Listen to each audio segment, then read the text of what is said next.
speakeasies at Wolfe Island Historical Society.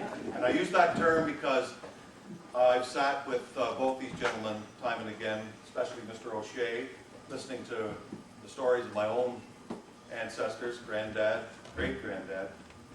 The stories, there wouldn't be enough time tonight, just in my own memory of what Johnny O'Shea and Arthur Keyes.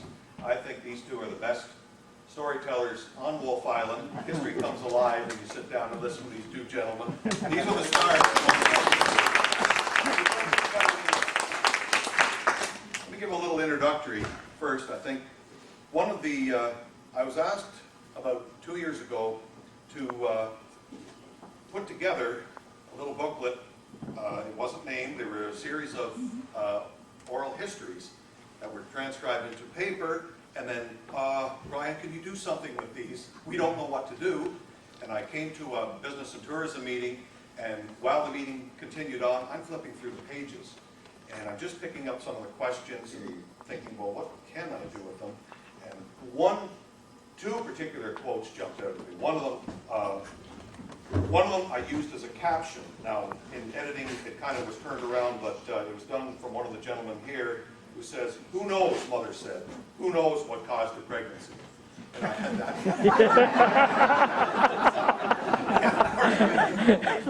With the gentleman from Mr. O'Shea.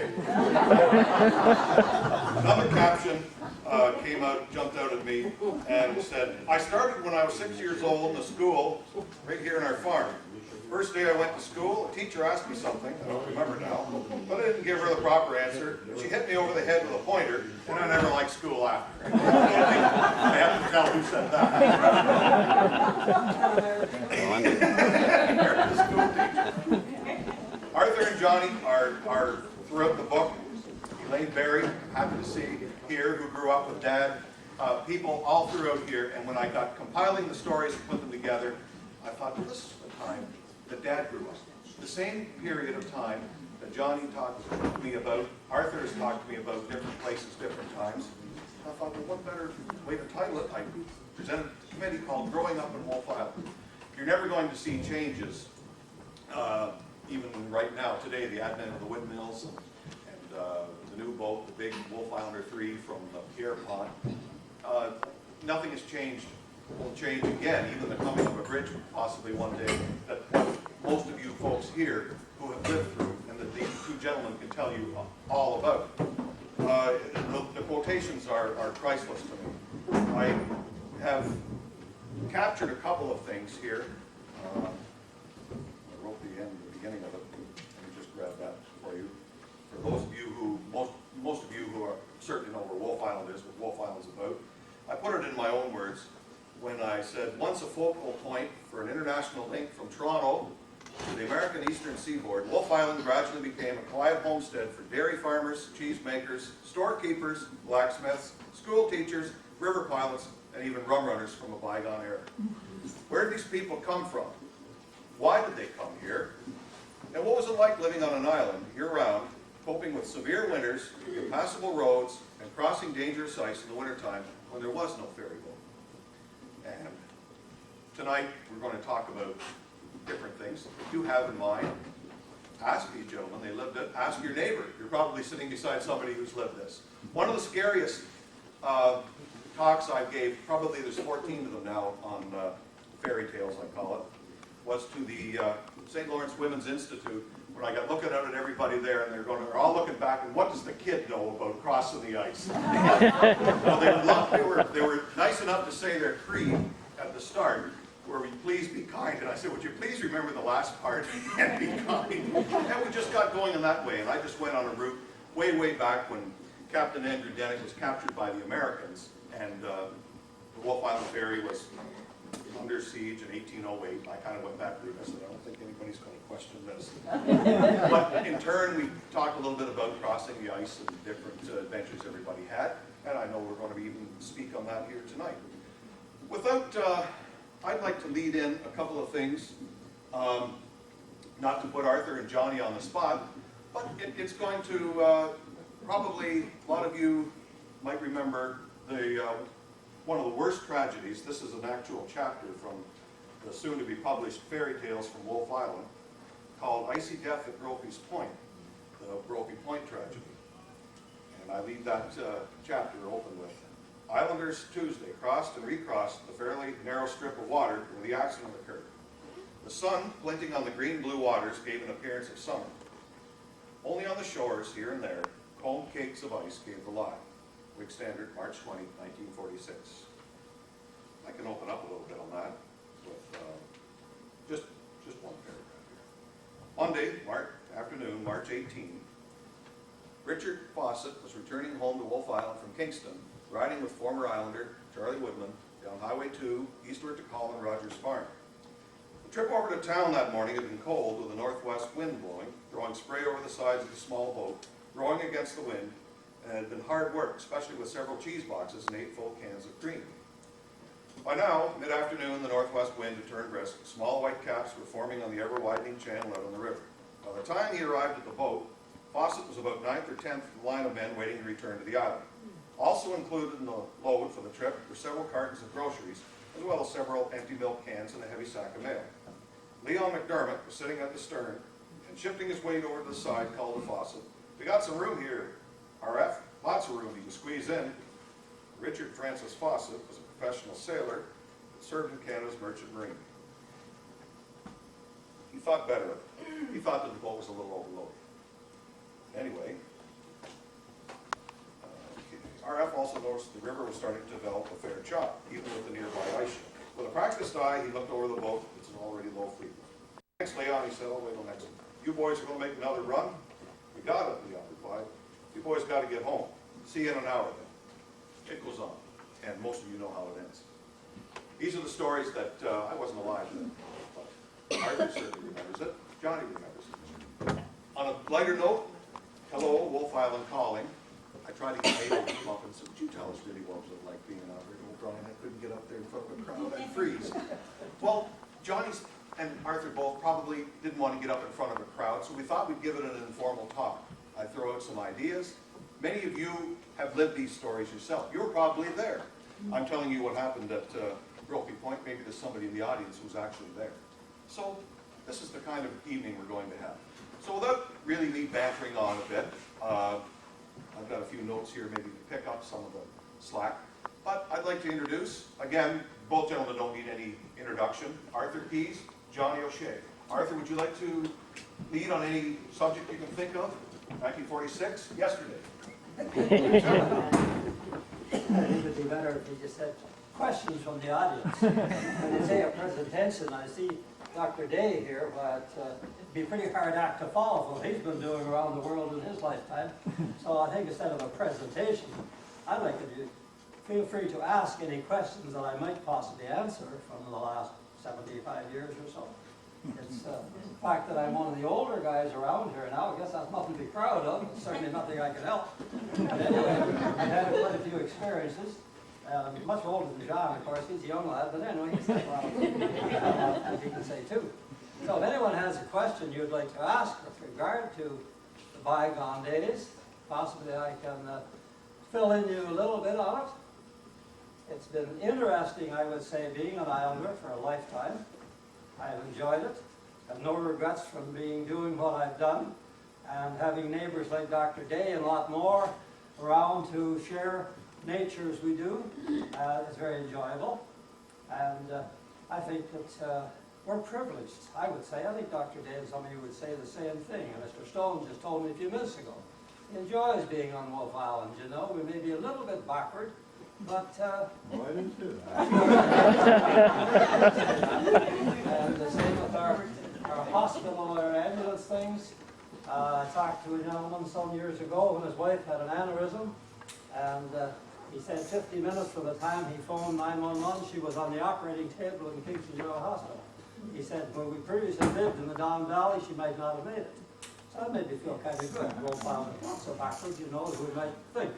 But we're a little bit behind, but I think we're going to catch up. But anyone has any question that I might possibly dwell on, or Johnny has got a better memory than I have, I think that comes with the O'Sheas, as I recall. But, anybody has anything they'd like to throw at us here, but we'll try and... I have a yes. I'd like to know where you started school and what was it like? My school is Yeah. a number 6 school. If you're on the way out to the Riverfront Golf Course, that little school is in such a dilapidated condition, unfortunately. That's where I started, and that's where I finished. That's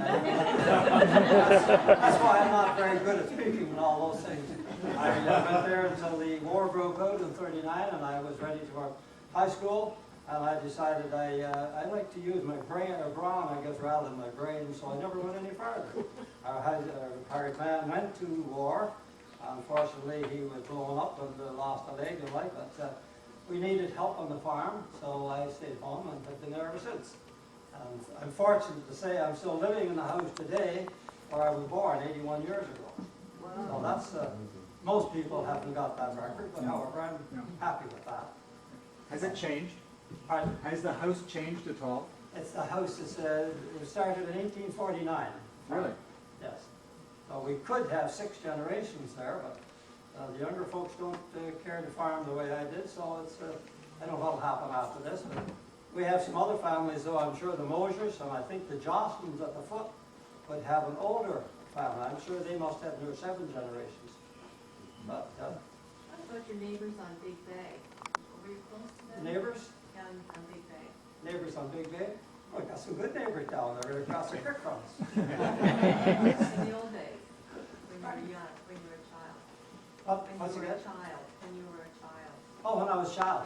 Well, we used to go down there and fish bullheads in the creek where you have there. That was a big deal.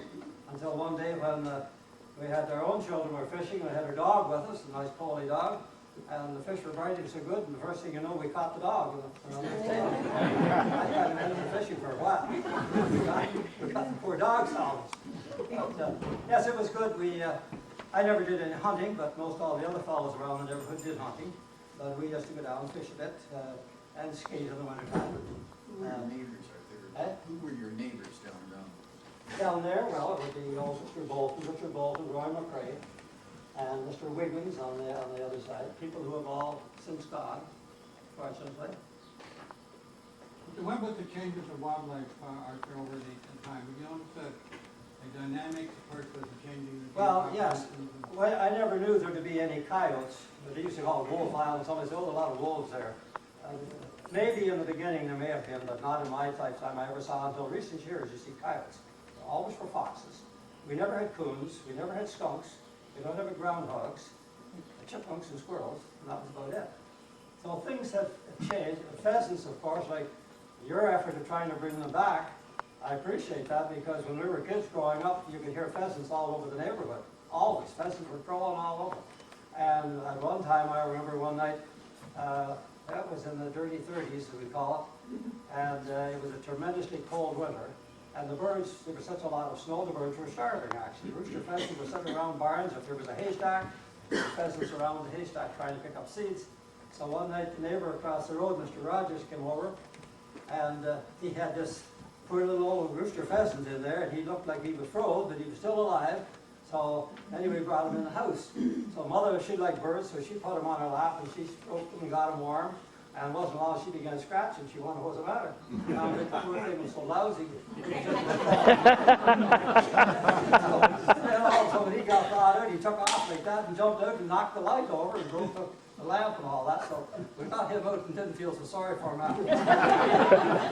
But there were a lot of pheasants at that time. Always a lot of pheasants. And foxes, but the pheasants survived. Now why they don't survive, I don't know. We blame that on our skunks, coons. They're nest grabbers and egg eaters, and I'm kind of blaming them predominantly. I don't know if that's right or not. But why did they survive so well 50, 60 years ago, and they don't seem to survive now? But the wildlife, I would say, is changed a lot. We have coyotes and skunks and coons that we never had before. What about deer? Deer, we never had deer before, no. I think possibly 50 years ago, Clifton Farg and I were cutting a tree in the swamp back of their place in January, and we had a team of horses that were quiet, and they were just down over the hill, and we were sawing up out of the road, and all of a sudden the team put their head up and started to walk away, and we ran to catch them, but we never did know what scared them, but we wondered at the time if it might have been a deer in the swamp that long ago. But there used to be a lot of snowshoe routes up in that swamp. The big fellows, big fragments, you know, and they were very phenomenal. Now I don't see any at all. The odd jackrabbit, very few jackrabbits left. But I know where a lot of them went, with the hunters. But I think I saw 2 last summer in the hayfield altogether. So the wildlife has changed a lot over these years. How did you get to the mainland? What was the service, the ferry service, when you were what's your earliest recollection of the ferry service? The ferry service? Yeah. Well, we had to pay both ways, and it was started in the morning about 8 and ended in the evening about 6. How did you get to the dock? Well, we had, in the wintertime, of course, we drove the horse and sleigh. And in the spring of the year, it was muddy, we drove the horse and buggy. And the summertime, where you drove a couple, 3 months in the summer, you may drive a car. The rest of the time, it was taken by horses. And we always come down here to church when we were kids, and it was 4 miles out to where we live. And by the time we get down here, of course, there was a little old stove in the back of the church. You'd sit around the front and get your face burned and your backside froze. Sometimes our feet were frozen by the time we get home, but we had ways. My mother would heat blocks of wood in the fireplace, or in the oven, and get hard blocks of hardwood, and heat them, and then put them in the sleigh and cover them up. We'd sit on that, and they'd do till you get home here. But by the time we got back home after church, the feet were getting pretty chilly. Sometimes, then if it wasn't too much snow, we'd get out and walk. And by walking, you kept yourself warm, and that was how we did that. But it was challenging. What businesses were in the village at that time? Oh, dear. What businesses were in the village at that Well, time? we had the 3 stores, Graffy's and Terrence, and the Baker store. Those 3 stores, yep. What was in Ernie's at the time? And at that time, then there was, we had the blacksmith lane, was Jack O'Brien and George O'Brien, each had blacksmith shops on the main street. And so they were, well, of course, that was in the horse and buggy days, if you remember. And so, Isidore Griffin, that's right, there were 3 blacksmith shops. And those gentlemen, of course, we all had buggies, and the buggies, of course, wear out after a while, and so you'd rather to go to Danny's and get your tire changed, you had to go to the blacksmith and you get your tires reset. And they had a big clamp, they heat it and put the big clamp around and take those tires, and then, of course, shoe the horses as well. So it was quite an industry at that time. And we had a barber shop, as I recall, where the bakery is now, right along there. This is the barber shop. Stan Virtue, you remember John? Yeah. My first year. Yeah. He's long gone, but, He wants to know where Ernie's Cafe is. oh, that was Cards. Charlie Card and, Bill Card. Bill Card. And the Roy Card. Roy Card, they were the ones. I don't remember that. Where was Aunt Penny with Aunt Penny? She had the ice cream cart. Oh, yes, it's, well, yeah. Aunt Penny Winter. Yeah. Sit there And watching. she had an ice cream cart. She had a little stand like that. Scoop with the other hand. Is that taken down now where the parking lot is, or is it on the wall? Beside you? That was Lumens, that's right too, yeah. What was the population back then of the islands? Well, I think much greater than it is now. I think at one time there were 3,000 people that, but at that time, if you recall, you wouldn't notice perhaps, but any of the other farm boys would know that many of the farms only consisted of 50 acres. And a big family would be raised on that 50 acres. Now, of course, those 50 acres are swallowed up in 1,000 acres in a lot of places, you know. But How many active dairy farms are there now? there's only 4 here right now, but well, there was over 130, I'm not exactly sure, but yes, probably 150, Tom, at least 150, because there were 5 cheese factories at one time over here.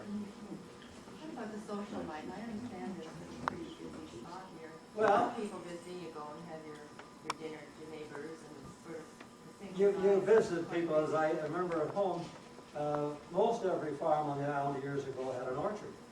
So you had all your own apples, fruits and pears, not peaches and anything, but you had all your own apples. And then in the winter, what year was it, Elaine, that the trees all died? It's a long time ago. 1934. There was a, 1934. 34, okay. Well, at that time, the trees predominantly came in bud early in the season, and then it got tremendously cold, and they just froze, they died. So everybody had trees all over. But we always had apples in the barrel down cellar, so if somebody come visiting for the evening, play cards or whatever, you go down cellar and bring up apples, you know? I suppose the odd person might have had a case of beer or something somewhere, I don't know. We had apples, lots of apples, different kinds. And it was, my dad cut hair for some of the boys in the neighborhood, so instead of having to go to Kingston for a haircut, go to John Keys, he'd get a haircut, have a visit, have a few apples, you know, and maybe play a game of cards, something I never learned to do, but anyway. That was a social thing. And the other thing, there were box socials that you wouldn't have heard about probably, but that was an interesting thing. You would, well, sometimes your man might get his eye knocked out when he went home. If you hit on a certain lady's box, you knew where it came from, and your wife found out about it. That wasn't always good. Anyway, it was fun because it was a social evening, and sort of watching a movie or anything like that. And at our house, of course, we like music. Well, I never studied music at all. Yeah, I like music and I enjoy music, that's my hobby. And mother always played the piano, and we'd stand around and sing hymns, you know, or sing pieces, and that was our social growing up. Rather today, the kids, they push the buttons, you know, and all this video stuff, and got to watch television about 10 hours a day, and we didn't have those luxuries, and I'm glad we didn't, because I think our eyesight and our hearing is better for it. However, I live down towards the foot, yes. and I'm told that the road that I take to get there was sort of, I think it was post-war, I'm not sure. But I'm interested in, was there communication between the foot and the middle and the head? Yes, there was communication there. Actually, my grandfather was what we call a broad axe man, or a scaler, you might say. He was the one who designed and built this church, the steeple, the main structure, not the brickwork and all that, but the main structure. That was his forte. And Mr. Woodman, at the foot of the island, actually was down there. And so on Sunday, they would have church service here, and then my grandfather and grandmother would drive all the way to the foot and have service of the little church of Bert Woodman's down there, and probably stay all night and then come back the next day. And they were really devoted in their church work that way, and it was quite interesting. But socially, I think times have changed tremendously with social activities today as they were in those days. I think we, in a sense, didn't have as much as they have now, but I think we enjoyed it more. I think with more personal contact. Now, so many people don't know their neighbors, unfortunately. I talked to a fellow the other day, and he lived in Toronto or somewhere in the suburbs. He said, I don't know who my neighbor is. I see him once in a while going by, but I don't know him. My God, that seems awful to me. I want to know my neighbors. We deal back and forth. We help one another on a regular basis sometimes, you know, throughout the year. And so I'm glad I don't live in a city where it's like that. I kind of like it this way. Let's go back to the apples, it didn't kill the trees, we just killed all the apple production for that year, right? Yes, yeah. No, it killed the trees, Doc. It killed the Oh, it trees? killed the trees, oh, definitely. Really? Yep. We have little holes in our yard, in our lawn. I mowed there tonight. I must fill them up. There were some bellflowers, Macintosh, and russet, and snow, delicious. All those trees we had all around. And some of those stumps takes forever to rot away. But we just cut them off level with the ground. There was no coming back. When those buds got frozen, it just seems as though it killed the whole heart of the tree. They were done. Very, very unfortunate. Others say that year, 1934, you could lay in bed at night and hear the apple trees explode. Yeah. They split down the side. So Kind of a once in a lifetime thing. I never heard of it before or since, how they came in bud so early in the season and the sap came up. You know, the frost, that's why they would split, of course. There'd be this water in there. How did they get how did they get replaced, the trees? How did it get where? Replaced? I don't hear. Replaced. Replaced. Oh, replace the trees? Yes. Well, most people didn't replace them. No. It's because, as you know, it's a long process to start an apple tree until it gets really fruit productive. And so, in our case, we did plant a couple, but most people, I think, just let it go. And there were a few, like several farms around that I've worked on over the years, had wild trees from those same trees. The crows would pick up the apples and take them down the back 40 and keep them there. So there's lots of wild trees around, and we have them on the farm even yet. Some wild trees that I don't know what they really are. Some of them are good, some of them are no good. But they were just naturally seeded. And but we didn't actually replace as such. We have our orchard now is mostly garden, in place of having apple trees on it.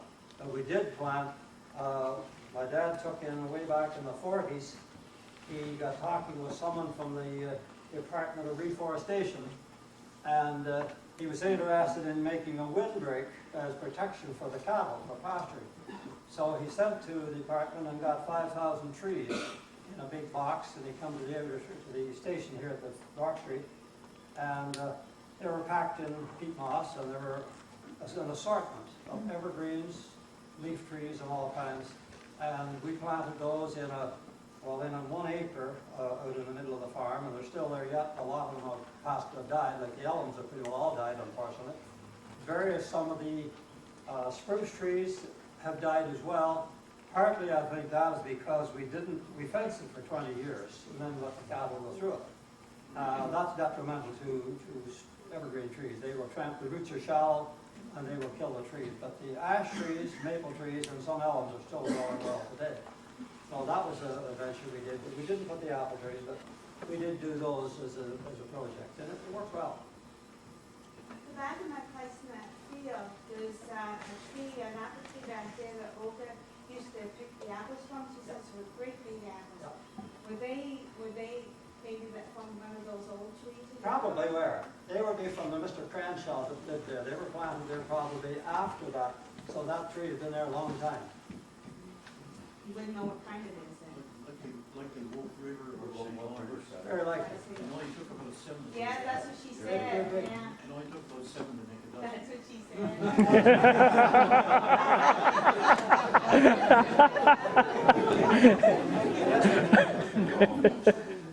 The old canal that runs through the island, I took them home in the past, up by McDonald's, Mike there just for a quick drive. Do you remember that when it was active, or was it very active, or? The old radio station? The canal. Oh, the canal. Oh, the canal, yes. I remember when they filled that canal in. With the horses and the old discreckers, you know, that's how I can see them yet going around, and the horses going over, and they had a hole in there, dumped the dirt down and kept filling the buckets over. I don't recall the bridge, that was a swing. Not a swing bridge, right? I think it was a swing bridge in 1936. I think that was the end. That was the end of it. Johnny, do you remember? 1940. 40. It was a plank bridge across there. It didn't swing. No, Howard Murphy was coming up with his team of horses, and one of the horses stepped through one of the planks. And that's what, And Tucker was patrolman, and he called the direct district engineer, and he came over and looked at it, and he said, "Oh, put in a couple of culverts and filling it." And that's when it filled in, yeah. 1940. Well, we were going to the cheese factory at that time down there, and I can recall going down and seeing all the horses and working, wondering what they were doing down there, you know, and that's what it was, they filled it in. And it used to be quite an active place with boats going up and down in the beginning. They had sailboats would go through, but I thought possibly, a number of years ago now, when Flora McDonald was minister, she was going ho to get that open, but then when she became external affairs minister, she sort of forgot Wolfe Island and it was gone. So, well, there's a bit of objection to it, I believe that was part of the story. But, The picnics that they had on Brophy's Point, were they still going when you were young? the lighthouse? The picnics. The picnics Oh, they the had. picnic, yeah. around? Oh, yes. And there was a dance pavilion there. Is there some of the Brophy's here, is there not? No, maybe not. Yeah. Yeah, there's a There few was a here. dance pavilion there years ago. I know it's probably not there now. No, it's not there now. It was there, oh yes, yeah. But you were too young to go to them and that. Well, I was a little young for dancing at that time. But yes, it was there. And that's another thing that we, as kids, I remember there was an annual thing that would go to Brophy's Point and talk to Mr. Brophy. Mr. Joe Brophy, I believe, was the one my dad dealt with. and they would pick out certain trees that they wanted wood for the winter. And so he would go through and tell you he had this tree and certain other trees that he knew were possibly dying on this. So that was an annual thing that a lot of farmers did, just in the wintertime, was cutting wood over there. We go simple, travel there much? I never was at Simcoe. No, and until recent years, I'd never been at Simcoe Island. As a matter of fact, I never was on the Garden Island until the winter time a few years ago. Yeah. So we didn't travel far in those days. Now like when I think today that my granddaughter just come home from Australia and from packing around the world. It blows me away. Right. You probably remember muskrats being a fairly big thing back in the old days. Muskrats, that was a big thing. My uncle owned a farm down there, right along on the 100 acres on the waterfront, and one year he said that he made more of his half of the muskrats than he did off the rest of the farm. Now, I would have to admit he was not a very good farmer. Muskrats at that time, I think, were as high as $5 a pound. And so they made, and Mr. Doyle, if anybody, Lyle Doyle is gone now since, but he was the expert trapper. He seemed to know just how that muskrat was going to come up and where he was going to sit to eat. And if you caught him by the front foot, the muskrat would just eat that off and away he'd go. But if you caught him by the hind foot, he had to have that to swim with, so he wouldn't eat that off, so you'd have him. And Mr. Doyle seemed to have that figured out. He knew just how he was going to come up out of that burrow and go along and sit on that rock and start to eat something, so he'd have that trap. He just seemed, he rarely missed a rat. Is that Leonard's? Leonard's father, yeah. He just literally moved down in the marsh to the camp they built down there, and he would stay there for the whole season, you know. And then, of course, his mother and brother lived just on the other end of the farm, up the house. So he'd come up enough to get some supplies, then go back down and catch muskrats. And you can imagine walking all the miles down the canal, all the way around to almost to Sucker Creek, and then all the way back up again to their place with catching rats. I wonder sometimes how he did it. It was amazing. One time he wasn't feeling well, so he went to the Mayo Clinic in Boston, and they told him he needed exercise. That's all was wrong with him.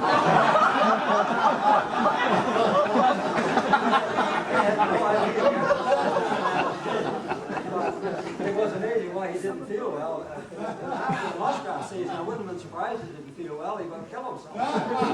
But, anyway, that was another source of income to anyone who had land on the water like that. But now, do you see many muskrats, Dr. Day, at any of your shoreline now? I think there are fewer around, like what I hear compared to previous years. That, Yeah, I they're hard to rarely, be tracked, are here yet, their numbers are falling. yeah, I rarely see a muskrat anywhere around our place. And for years we'd have muskrats come to the barn in the wintertime. On a mild day, they'd come out, and couldn't get back in, and they'd be around our barn. You'd get muskrats lots of times. I haven't seen a muskrat around home, I suppose it must be 10 years or more. I've got them down at the foot. They got There's about, I see 2 or 3. Good. Yeah, all the time. I'm thinking that one thing that has happened, doesn't seem possible, but we have the odd mink on the island. Yeah. And I didn't know that until I accidentally killed one down in Big Bay one time some years ago when I was down there with the cattle in the winter. And this thing comes snarling up on the shore, and I heeled the rock at it, and I'm not that good a thrower. I hit the darn thing in the head and killed it. So I brought it up and I gave it to Mark McCrae, and I said, "What do you call this?" He said, "That's a mink. Where did you get it?" And I said, "Right down there on the shore." Well, he said, "We should kill them all because they kill the little muskrats." The muskrat has a house with all the babies in it, and the mink, of course, if my Louise are long and slender, he can go in there and kill all the little muskrats, and away you go. When did you first see beaver on their lands? There never was a beaver until recent years, I would say. Bruce would know here, you had beavers not too long ago. eh? Yeah, well, they make their winter home. 10 years ago or more? Well, there's a few of them around now. Right? You got a few down there. We were down on Block D, and there was a lady complaining because they're eating trees off Block D back a few years ago. I said, "There's no problem, it just shows Mother Nature thinks it's okay to move back into Kingston." Well, they're pretty quiet because Brother Ken has a property down here at the end of the village, and he had some nice shrubs planted there. And he noticed one night one was gone, the next day another one was gone, and then Barry Wood came out and said, "That damn rat of yours, They took all their shrubs and put them in my boathouse. They're getting domesticated. I guess they would hold my wife's garden there and flowers, and there's a deer track he went right through. He didn't seem to do any harm, but he went right through the flowers in the backyard. So we never used to have that before either. But there's lots of them. Hydro was a long time coming to the island. Yes. John Wolfe, it was about 1939, 1940. One of my favorite stories told some time ago, and I've used it not long ago. It had to do with two 11-year-old boys, maybe one was 12, maybe one was 13. And the hydro had just been installed in the house. And I think the gentleman sitting on the other side could tell the story a little bit better than I. He was one of the boys. Related to the other one.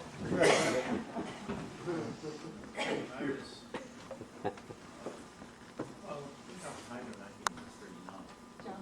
And mother always used what was bobby pins and hairpins. My mother always used hairpins to do all her hair. And I see one laying on the floor, and so I sized up, and I looked at the plug, gee, this would fit in that plug. There was a few sparks flew and so on, and I jumped back and melted the end of it. But that's all it did. So I went to school the next day, and I was telling Brian's father, Jack, about sticking a hairpin in the outlet. Well, he goes to his mother and he asks her for a hairpin. Well, she's like, I don't use hairpins. It was a bobby pin. Yeah. He sticks it in the wall socket. Well, he went across the room. It was all my fault.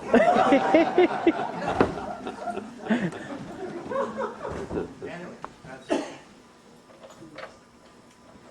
Well, John, it was the time of the grave robbing too.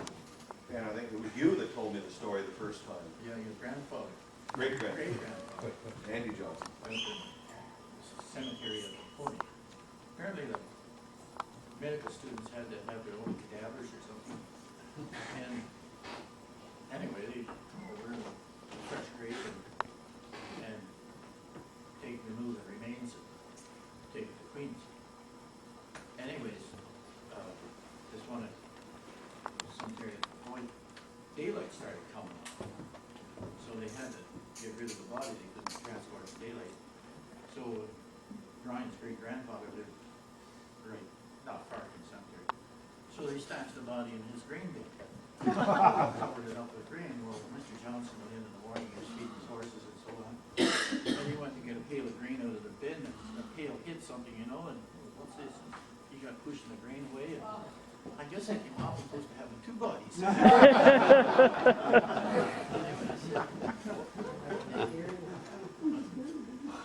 was just going to say, I don't know, I come into this world May 15th, the year that the Model B Fords and the Ford V8s go. And Bonnie Parker and Clyde Barrow were living this world. And I grew up, and it was a good neighborhood to grow up in. And there was a lot of good neighborhoods in the West. Tom and Mary Lyons, brother and sister farm, where the Bruins farm is now. And Howard and Eva Abbott lived on the other farm. And there was a fairly substantial line of grilled fence, good paper along fence, and there was a front fence around the house. It was fairly childproof. But there was a turkey door. And, you know, my grandmother raised turkeys and my mother raised turkeys. And when the turkeys went through a page wire fence, they eventually pushed the page wires around, and they made a hole about this big around, just nice size for a 4 or 5-year-old to get out there. So I could make a run over the lines in the morning. I'd get a treat there. I'd go to Abbott's in the afternoon. I'd get a treat there. That's the way it was growing up. I recognized a kid. And then there was always hired men around our place. There was a cheese factory across the road. And there was cheesemakers and cheesemakers helpers. And generally there was a hired man or two at our place. And these guys were something to do. I don't think Father was paying them that much. But they couldn't buy a job. They were good men, good workers, but it was in the middle of the dirty 30s. And they couldn't buy a job. If they could find a place where they got 3 hots and a flop. And remember this one lad working with Dad, and he could do most anything. And mother was complaining about her hens not laying, you know. So I was with Fred, and he found this hen's nest with maybe half a dozen eggs. And he grabs a pitchfork and just stabs them on the end of the pitchfork, down with the egg. And so he showed me how to do it, and I had a couple with him. And the haying come along, all that nice fresh hay in the boughs. The hens would burrow way back in the nest, in the hay, and make their nest, and out of arm's reach almost. And I was able to mother gathering eggs, and she'd stuff me in the hole and I could reach it. Anyway, we got the eggs out, and I said to mother, "Did you ever suck eggs?" And she said, "No." "Do you know how to suck eggs?" I said, "Yeah." She said, "Show me." So I go to the pitchfork, stabs the egg on the end of the pitchfork and sucks it down. "Who showed you how to do that?" "Fred did." Mother knew then where her eggs were.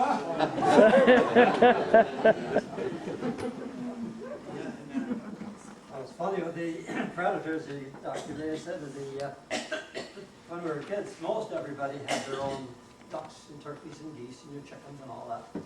And there was an old gentleman down the road, Mr. Bolton, they had an old kind of a yellow hen turkey.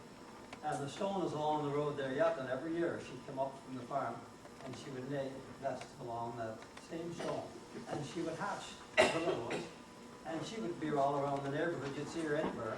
And when fall came, it started to get cold, they start coming back home, and then you start to feed them. But they live on berries, you know, there was a lot of choke cherries, and hawthorns as we call them. But nowadays, even the pheasant doesn't have a chance because the coyote, the coon, and the skunks, they're all around to get all these eggs. So those days, we didn't worry about that. The turkey, you know, the turkeys out in the spring, and they made it, and they laid, and they hatched them fall while you had a crop of turkey to bring in. That couldn't happen today, that's for sure. Things are entirely different now. And with the health unit. Yeah, Bruce. Johnny, when was that cheese factory built in front of your place? Well, that's the second cheese factory. The first one was built in 1865. Yeah. And it ran until about 1980, or not, pardon me, 1880. Yeah.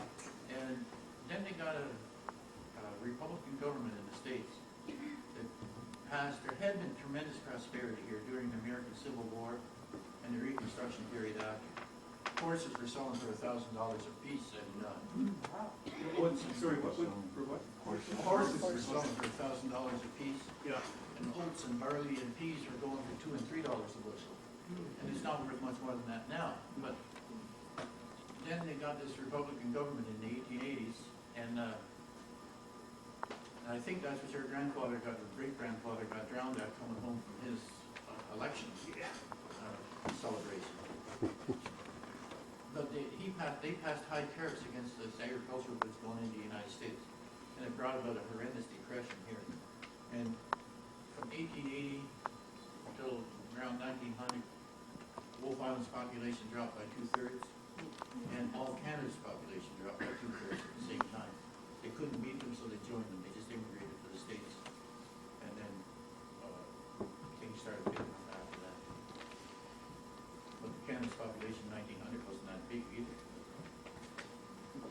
Anyway, that's and then that cheese factory closed for a few years, and then Coleman Heatley took up a subscription, or whatever they call it, and built another stock company. And they built the cheese factory. I think the only reason they built it there was because there was good water. And there was good water. And so then it evolved from there, and the stock company, they didn't get along very good. So Hugh Horn bought out the shareholders in the factory. And I don't know who, I think he made cheese there. And then he came down, Dad was making cheese for Arthur Henderson. And he came down and got Dad to make cheese in the factory. And so Dad worked for him a couple of years, and then he wanted to sell Dad the factory. And Braden Orr owned our farm at the time, and the cheese factory was on East Leonard.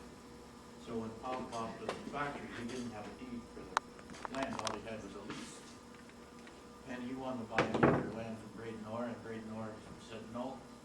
He says, you'll have a garden. He said, I've got chickens and turkeys and pigs and cows. And he said, we're good friends now and we won't be if you. So he said, but I want to sell the whole farm. So anyways, he told Ed what he wanted for the farm. And went on a few years and he come in to Dad and he said, well, I found the farm I want on the mainland. Are you ready to buy this one? And Dad said, well, what do you want for it? He said, I told you, it was 3 years ago. By this time, the price had gone up, but Dad said he was that kind of a person, once he made a commitment, he wouldn't back down on it. So, and the other thing was, Dr. Spanky was one of the big, we lost the big deal on the island at that time. And anyways, when Father bought the cheese factory, it was $1,000. $1,050, pardon me. And Braden Orr was going to go in partnership with them, and Dad would make the cheese, and so on, and that's how they pay it off, how we pay it off. Well, then Braden Orr found out that Hugh Horn was making $50 on the deal. He said, no soap, he wouldn't give Braden Orr $50 for nothing. So anyways, Father scrounged around, and there was a gentleman in the village that would loan money. Arthur, coming up. Anyway, he borrowed the money from him and bought the cheese factory with him. Dad said a month or so later, he was in to see Dr. Spanky and about something else altogether. Dr. Spanky said to him, like, they tell me about the cheese factory. Dad said, yeah. Where'd you get the money? And Dad said he should have told him it was none of his business. Anyways, he told him where he got the money. And well, Spanky said, the next time you need money, come to me, I'll give it to you. So when he bought the farm, that's where he borrowed the money to buy the farm from Dr. Spanky. And, but there was a lot of activity around home with the cheese factory. Like Dad, I was lucky. I got to go to the village premier every day or every other day with my dad and eat a couple of cans of wheat cream going over to Kingston to the creamery. And you could get a nickel. And you could buy a chocolate bar for a nickel. And I remember going to the Radley store and Nellie and Mary Bolton, those were the real. And they were smart looking women, even for to a little guy. He always had an eye for women.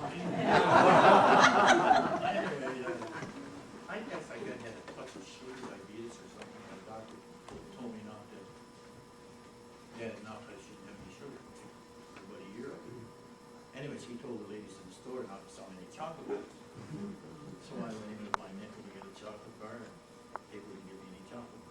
They'd give me peanuts or whatever, but they wouldn't give me.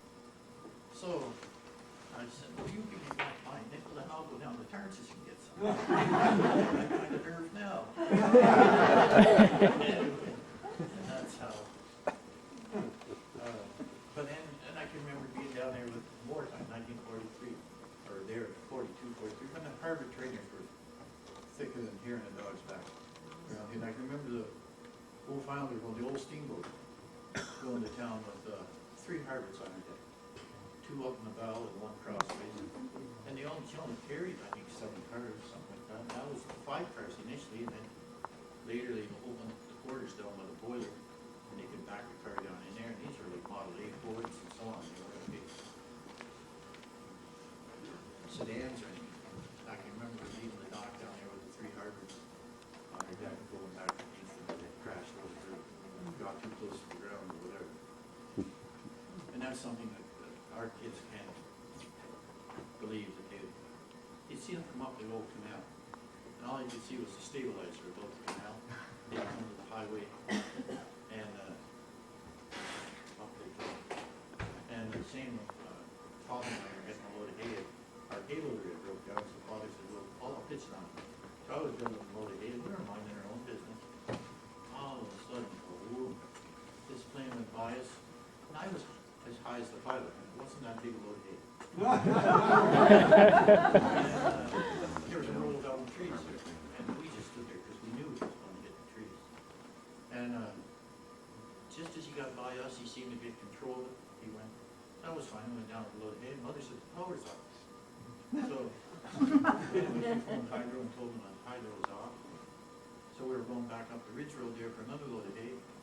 And here were the hydro all strung down into our field and about 10 feet of yellow paint. So, and people just don't believe that ever happened, you know, but we did. I have a picture of the one that crashed on Grimshaw's property across the bay. That very battle on. Yeah, we heard it go on. Well, this was considered a low-flying area during the war. And there were several crashes. One was in the creek I arrived at. Did anybody were up there? I don't remember that one, I remember the one Grimshaw. There was one that came down where Alden McCady has the golf course now. A young lad, it was funny, I met him and I remember his name, Kenneth Scrumpton. He was from in England, and he was at Norman Rogers Aerodrome at the Harvard. And he came in out over the lake and it started to storm. And he just didn't know where he was going, so he just put it down over top of Elvin's cottage and plowed it up through the golf course there and kind of stood it on his end. He didn't hurt anybody or anything, but he wasn't too popular when he went back to the aerodrome with his plane, I guess, afterwards. He left it there all winter, and when spring came, Mr. McCready had to take his fences down and level it all off, but they flew it out. Guys come over, mechanics checked it out, flew it out, no harm done. There were several roads that crashed at the time, but it was a low-flying area. I know we were all using horses at the time, and boy, some of the horses didn't like those planes, and the young lads, I think, for the fun of it, they buzzed you a little bit, you know, and in a 50-acre field, they'd come down, and you could just see the hay just parting as they were going along, and they'd hit the old throttle, and whoop, oh man, the horses were ready to run after that. Speaking of horses, that was another job in the way of making a living. Farmers at that time all raised horses, pretty much. And my dad, I think when they were married, he said they only had 8 cows, but they had 14 horses. And he had 2 brood mares, and each year they would raise 2 colts. And then the market predominantly was in the American side, so we had free trade, better than it is now almost. And the men from the city, like from New York City, you didn't have all the coal carts and stuff were driven with horses. So you had horses, so they'd come over here, and sometimes they would buy a team, a match team. And often they would buy single horses for a coal cart, or a milk wagon, or a bread wagon, or whatever. So it was a real industry here years ago, raising horses. And the other thing where Wolfe Island was fortunate too was the hay market and the veal market. Yeah. Like if you lived 20 miles back on the mainland, you didn't have anything to do with it. You'd raise whatever calves you wanted for replacements, and the rest just got knocked in the head and buried. But here, there was guys by the name of Constance and so on, from Cape Vincent would come over, and they'd flow around the island buying veal. And they had agents on the island, Dave Moore, and people like that gathered up the calves and take them over to Morris Point, take them across the ice, or Michael, one way to it. But the ethnic market in New York City wanted the veal. So I think Mother said they got 25 cents a week for each week a calf was old. And it was a big help. And the same with hay. They'd ship thousands of bales of hay across there in the winter. We were big 200-pound bales. And I think it was the last year that there was any hay went across the states was 1950. Strawberries? And like strawberries, Herbie Armstrong strawberries. How big a part did fishing and commercial fishing take in Island Life? Well, for the inland people, it didn't do anything for them, but there was people like McLaren's. They had a license to fish all around the island. Dan McLaren, and then other ones got in, Austin and College. There was weren't there a lot of resorts on the island and? Yeah, up at Conley's there. Sturgeon was a big thing too. I heard my mother say that she can remember being up at her Aunt Fanny Conley's, and the sturgeon would be covered, the dock would be covered with sturgeon at the end of the and she would render the fat down out of the sturgeon, and Aunt Fanny would sell it to the farmers by the gallon to oil and lubricate machinery. And now there's hardly a sturgeon left.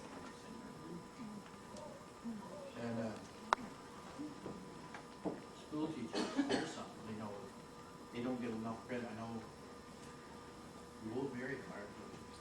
often think that somebody should do a history of mothers, grandmothers, great-grandmothers that came to the island as teachers and never left.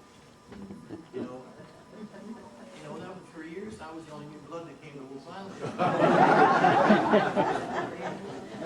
There was 14 wandering schools on the island. That's what, the other question I was going to ask was how many schools and churches, because for a small population, I mean, you have what, a Catholic church, I assume a Presbyterian. Was this one Presbyterian or Methodist before church here? And you had the two Anglican churches, and how many schools were there? Well, at one time, according to the history books, there was 14 one-room schools.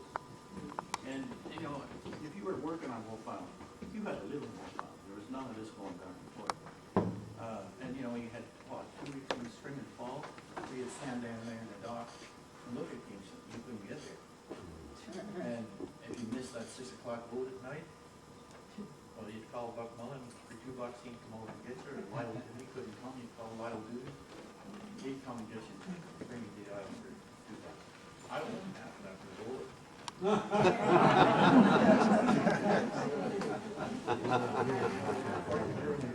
Time flies so quickly that, you know, you lost track of time before you know it. What year did the high school close down? I don't know, around 1950, I guess, continuation school. When did it close? Oh, No, my brothers went there.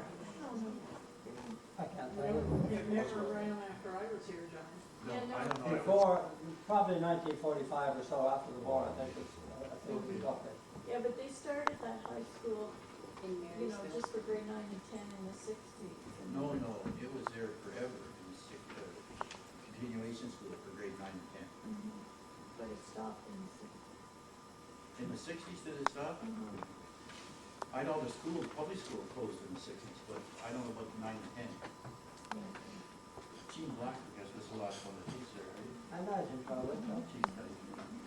But, remember, and that's how, and the biggest social change on the island, I think, was when the ministry took over the ferry service. Because it gave you 24 hours, basically 24 hours access to the island. And before that, you just couldn't get to Kingston for a couple of weeks in the spring, a couple of weeks in the fall, unless by airplane or pushing ice pond over. And there was guys here like, well, for example, Orville McDermott, Tricky, and he and his father, that were the ice people for years and years. And, you know, he gets a lot of criticism sometimes. He was kind of maybe a little bit shifty like times, but nobody ever thinks of the number of times he'd round up a half dozen guys pushing ice pond to Kingston, pick up a doctor and bring them back, or take a patient over. No, luckily never got paid for it or nothing. But he was always there to do it. I always liked Tricky. John, was he the one that in charge of the board across? Yeah, he put a bridge on the crack. It was a big help with somebody there that because you could go to town, and come back a couple hours later and you couldn't get across the crack. It'd be all pushed up like that, depending on the wind conditions and so on. Or it could be all followed in. And Tricky would be there and he'd have planks and stringers and paper and put together. Back in those days, John, the duration of ice, it was started even in early January, didn't it, for the ice? Yeah, like, my mother was always so happy if the boats coming to the dock for the Christmas market. You know, and if you didn't have to do it on the ice with a sleigh and so on, load your turkeys and chickens on the boat, and back up to, and that's the other thing now with the health unit. You can't even kill a turkey and sell it to somebody. Now, like then, there wouldn't have been any Christmas for us kids if there wasn't a Christmas market. I know there would. Same with our church up here, it wouldn't be paid for yet if it wasn't for chicken suppers and the church picnics in the summertime with the health and standards, you know. Nobody had a refrigerator. It'd be bacon for a week before. And, maybe you had a good cellar and you put the stuff in a crock down on the cellar floor where at least cool and out of the flies. And nobody ever seemed to get sick. Maybe I remember seeing at, on the census in 1901, a very high proportion of women of Wolfe Island had post-secondary education. And I asked once, and someone said, that's because the boys got the land and the girls got the schooling. Do you agree with that? And do you remember how parents dealt with the situation of passing on houses and land to their children before? That may could be.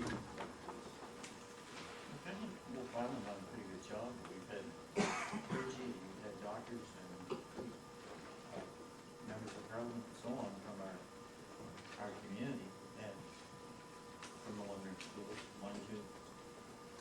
They talk about bullies at schools now. Some of the teachers I went to school to, I think maybe they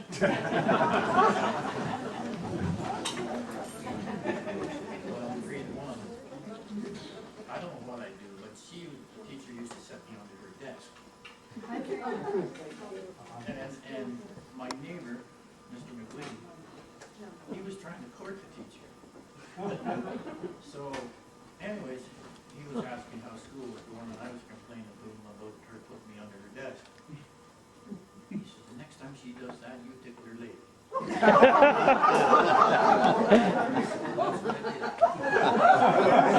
was the end of being under the desk. She stuck me in the corner.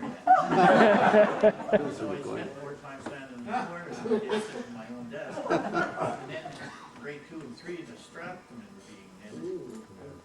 And it got to the point I knew when I left home in the morning, I could get the strap that day. And one day in particular, I got it 3 times. Eventually, I discouraged her. She never taught after she left here.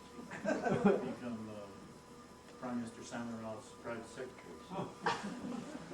Anyway. The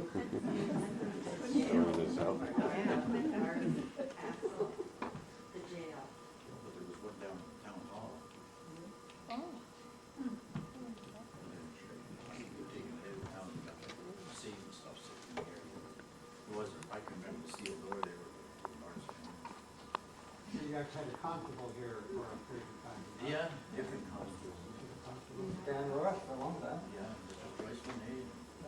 Bruce Woodman in more recent years. How about that castle, the dungeon and everything, was it, the guys, this was not, more evident then, back then, obviously than it is now, but did you ever go around, look around that place? And Well, it isn't the baseless foundation is still up there. No, I never did, but you know, they were kind of exaggerating, I think, when they called it castle. To me, it was more of a manor house than the old photographs of it. And, you know, it left a lot to be desired to call it castle.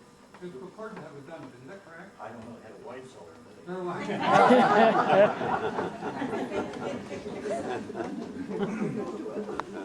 John, a few minutes ago, you told about, when you were talking about travel in the winter, you said that if you missed the boat, you could get Buck Mullen for $2 he would take you back over.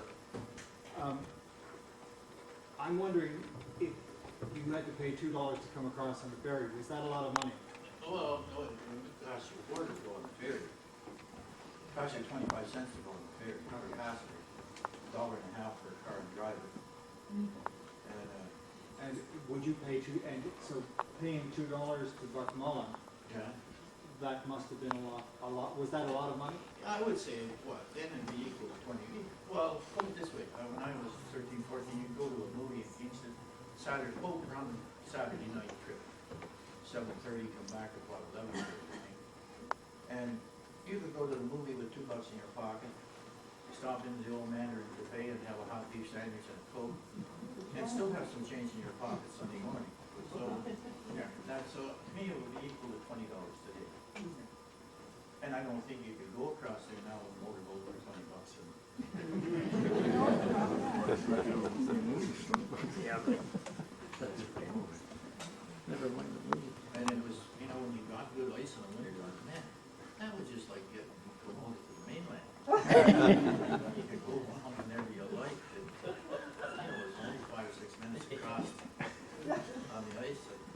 That was international crossing. Yeah. And all, up by, over by Horns, and it'd be just like Grand Central Station out there, you know, in the wintertime.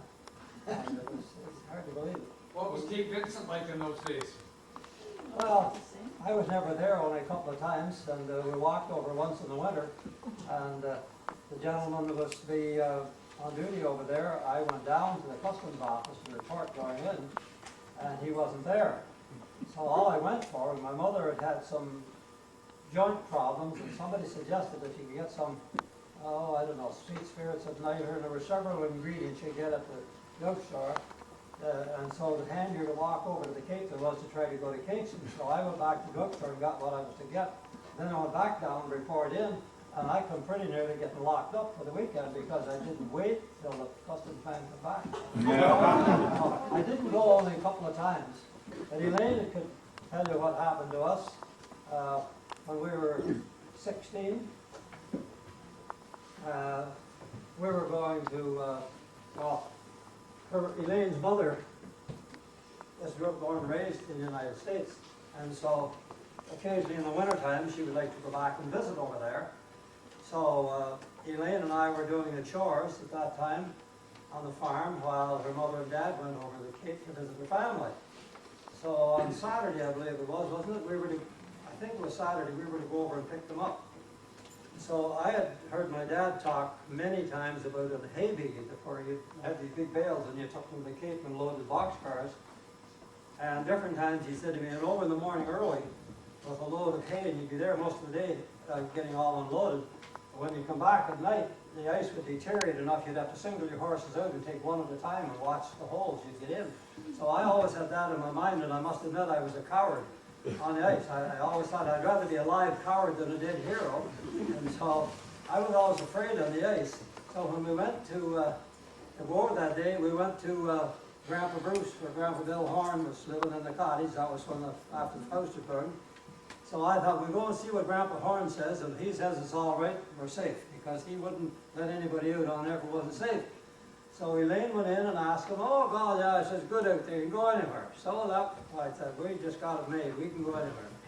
So we went out, and we got out in the middle of the channel, and there was a couple of tracks of water.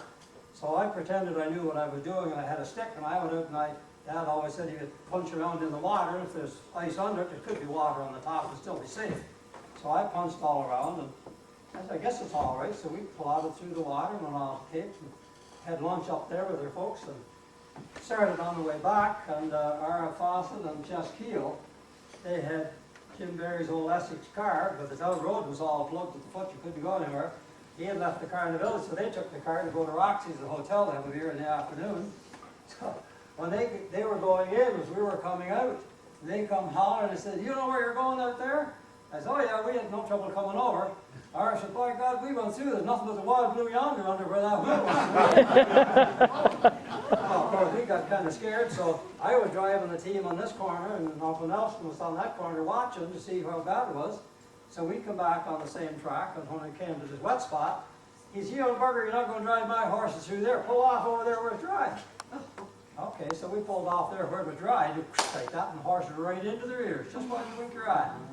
Right in the middle of the channel, I think it was about 7 miles an hour, wouldn't it be, Bruce, at that time, they said out there? I know the horses, they sucked them right under in no time at all. I had to lay on the rack and hang on. The one horse's nose was just sticking out, all I could do to hold him. And the other mare, that was Elaine's pet.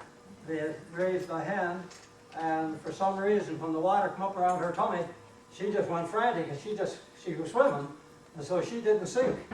And we had time, we got the harness off of her, I don't know why, but anyway, we got the harness off of her, and of course that disappeared. And all we had on her was just a collar around her neck. But fortunately, Uncle Bill was on the way over to the Cape, and he was up quite a piece farther up, heading for Beechwood. And but the other thing that saved it was Tom Grimshaw, you remember, he was the fire chief in the Cape, and he'd been talking to Uncle Nelson. Everybody knew Nelson was on the way home, so they were watching to see what the ice. So he was sitting there by the fire siren, and as soon as those horses went down, the fire siren blew, and everybody in the Cape come running to see where the fire was. So fortunately, they all come out on the Cape, from the Cape, and Uncle Bill come down.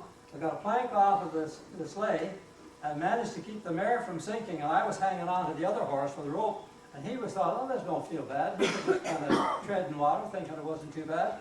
But the mare got so loaded with water, and we were afraid she was done. She was just lifeless, you know. But so many guys from the Cape come out with ropes and got around her neck, and the guys, you know, way back, I don't know how many there were back, and they pushed her down, and they made her give a shove, and with the plank, they managed to shove her out on the ice. And then Uncle Bill said, whip her and get her up. Well, we hated to whip a horse in that kind of shape. If we hadn't have, she probably would have perished right there. But we managed to get her on her feet, and got pushing her and pulling her, and she started walking a little bit and a little bit, and then finally, Elaine's dad headed for home with her walking. Well, the other horse, he was quite ready. So as soon as the way the old timers used to do, they'd push a horse down, he'd take a big belt of air and then you'd choke him, and he'd sort of be a little bit buoyant and come up. He popped up and right into the ice like that. And he wondered, looks all over, where is she, you know? And I thought, now what are we going to do? We only got one horse and one harness and a double sleigh.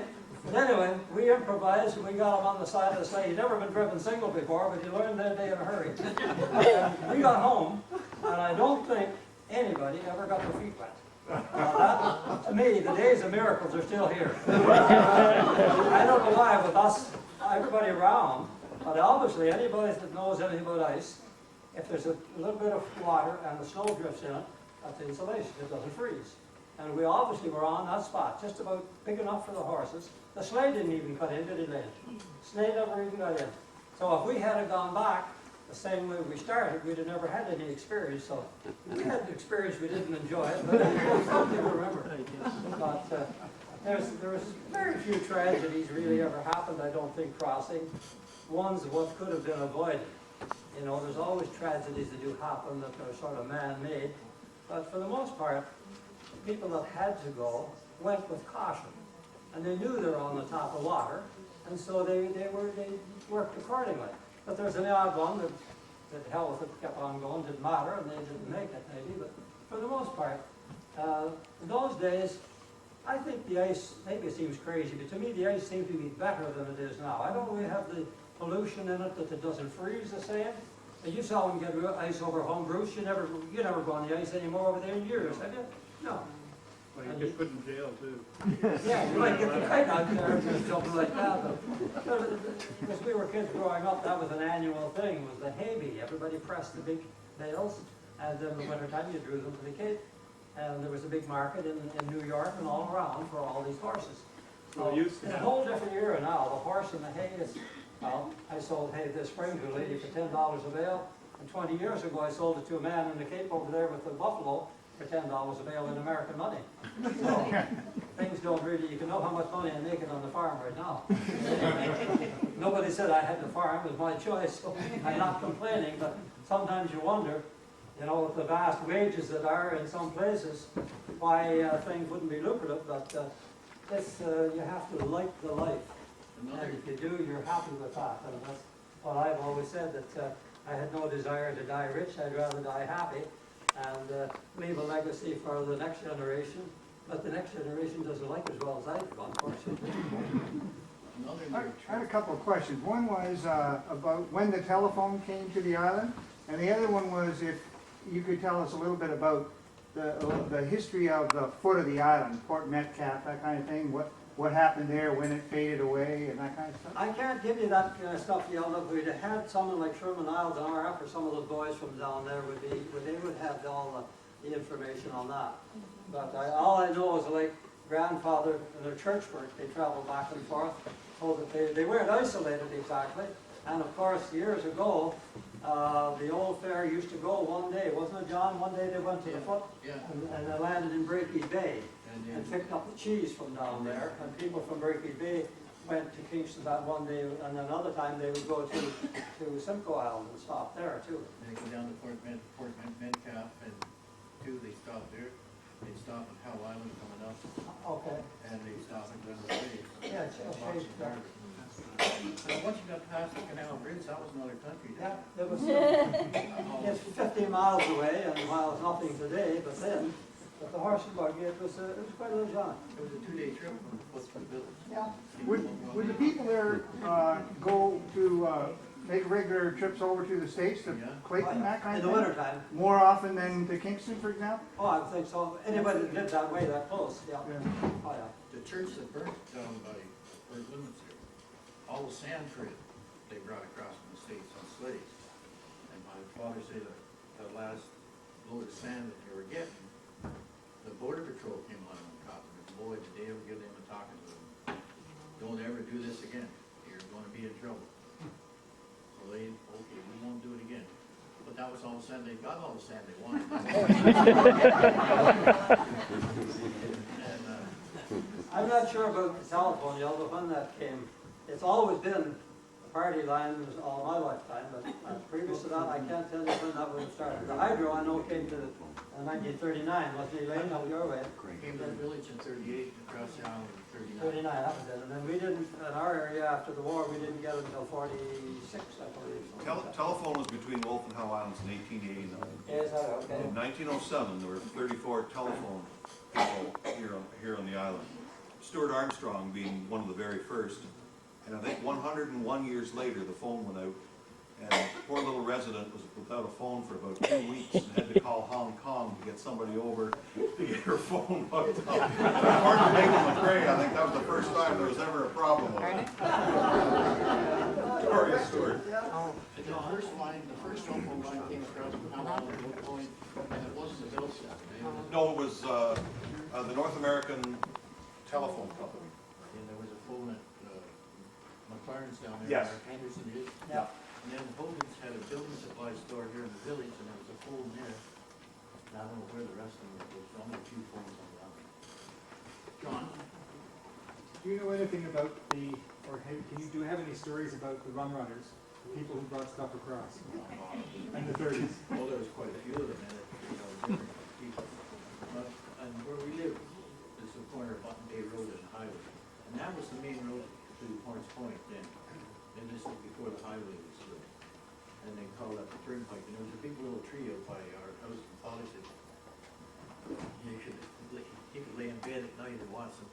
They always stop under that little tree, and they'd do their thing, and light their pipe, and get back on the sleigh, and or wagon, whichever the case might be, and away they go on into the point. But there's always different people at it, they can talk to them. And There's a lot of history that perhaps would be better not told from Wolfe Island. A border town. And Arthur was talking about the, near tragedy on ice. 1955, I'm telling you, that was something I'll never forget. And our oldest child was born 2nd of August, and this was Christmas Day. And we had to go to Grandma's for Christmas Day. And here to rush around the ice then. He had an old car. Joan and I come down, she sat in the front, holding the baby in her arms, I stood in the back. Drove us right out to the gangplank to the boat. And then before this, it'd been a real cold fall. November, Buckhead, they quit coming over and getting us from work because of the scum and ice on the dams, the wooden motorboats. Gene Holton and I were working in the local motorworks. And we'd come down after, we were working 5 to 1. So we'd come down at 1 o'clock and crawl up in the cabin of the boat. It felt pretty good when you come in at 20 below zero weather. So you laid there an hour, and then you started soaking through. Mrs. Bowles was cook. So in the morning, at 5 o'clock, they'd leave over there to break the ice to get into the dock. So you could buy your breakfast on the boat for $1. So we'd go down and have breakfast. And you get out, well, it got to the point the ice kept getting thicker, the boat couldn't get to the dock. And I think Captain Carnegie was getting picked off with work that he wanted. And went to turn around with the ferry, and he backed the rudder into the ice. And thousands of dollars damage to the steering wheel. So the boat was out of service. And then Pike Salvage took over the operation of the ferry. And so we went out on Christmas morning and got on the tug, went to town, beautiful morning. But about noon, it started blowing some fluid gale all afternoon. And it was ice all the way to Kingston Christmas because RF Fawcett, because a dozen of them walked across the 22nd of December to the island. Anyway, we come back that night, and I said to Joan, you better get the baby ready, here comes the sleigh, the stage is coming. And Gary had a horse hooked up that hadn't been hooked up all summer, didn't want to simmer down walk. But the ice had cracked off in sheets, maybe 200 feet, you know, with swell coming in underneath it. Well, when he come to the first one of these cracks, swoosh, in went the horses. And I looked around, I just said to John, get the baby ready, here's your slave. And I looked around and everything was gone. Well, I remember George Bates, I still think this guy's from Captain Bates should have got a medal for this. There was a gangplank on the boat that was about a length of this table, about the same way, had a railing on that high. It was substantial. And that's what they used for passengers to get up on the tug. When he slid that down on the ice and he slid it over the hole, he started pulling people in. And there was, must have been 30 people on the slave. And I remember Fern Small, Fern Kloss, our sister. They had a baby just about the same age as ours. And I can remember somebody saying to her, the baby's drowning. And she said, no, its mouth is still out of water. And her husband was one of the first ones taken out, and he was ex-military. And I couldn't get over how it affected different people. He had to be helped across the ice all the way up onto the toe. And Fern was the last one taken out. And I can remember her, she just hopped up on the ice and walked over up onto the toe, and like nothing had happened. You know, and there was older women on there, like, yeah, people, women that were 75, 80 years old, that's old. You were an old man, John. Unfortunately, the horses that went down. Yeah, and the horse was drowned. And another time, we were coming from RMC, when the cross, that's where they were landing. And there was tricky got two sleighs hooked behind one another, one team of horses. And Bob White was coming behind. He had what we call it a driving sleigh, I don't know. There was just a light bobsleigh that you'd use for carrying 5 or 6 people in. Well, he come across, and he must have had 12 older women, like Mrs. Harper Henderson and Mary Lyons. There were women in their 80s. And the ice wasn't good, but we were coming out off the head of Cedar Island. And I always remember the sleigh that I was on was a flat rack with a stock rack on it. And the stock rack, we used to put cows and pigs and what have you in to take them across or take them to market. And so Fred Whitmarsh and I were standing on one side leaning over the stock rack. Gordon Glasser was in the middle. Ronald McDonald and Arnold Woodman were on the other side, and we were just shooting the guff going back and forth there. And I can remember the back of the slate kind of cut down a bit, and I looked and there was this green water boiling up. And I said to Fred Whitmarsh, I said, Fred, is that open water? And he picks it up. Yeah, he said about 80 feet of it. 80 feet, we only went a little ways further down, and splash down went the 2 horses. And the one horse, had it not been hooked to the other horse, I'm sure would have got it. He must have about halfway out, and the arms held it back. But it never settled back in the water. It just swung its feet over the other horse's neck and down to it. And I can remember not standing there, you know, that's the only. And Bob White was behind them. There was one horse on his driver's leg. So everybody got real careful and they picked their way on the white ice. Got to the island. You would continue to go across anyway, even though that one went down, eh? Oh yeah, you had to get home. How are you going to? But these guys, when they had the other hand, tricky, and I remember Frank Daly was driving the horses when it went down. And Frank Daly, Alex Sexton, Bob Black, and Tricky were on the first leg. We were on the, and I remember Tricky was, Frank was in about to the armpits, and Alex Sexton and Bob Black run over and grabbed him off the sleigh and pulled him off.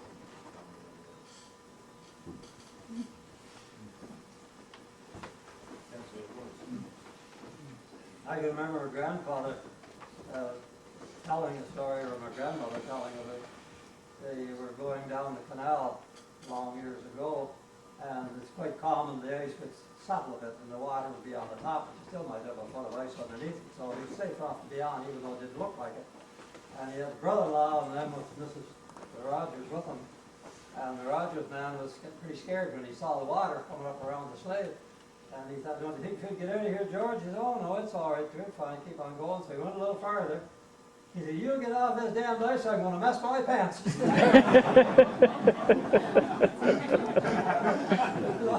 There were some funny times, but you know, even though there were kind of dangerous times, yet there was some bit of fun about it too. And his father said, when you talked about driving the canal, he said it was really difficult. You got a horse in the canal. It was really difficult to get them out because They got their feet on bottom. they were standing on bottom. About the only way you could get them out is get another team of horses to pull them out.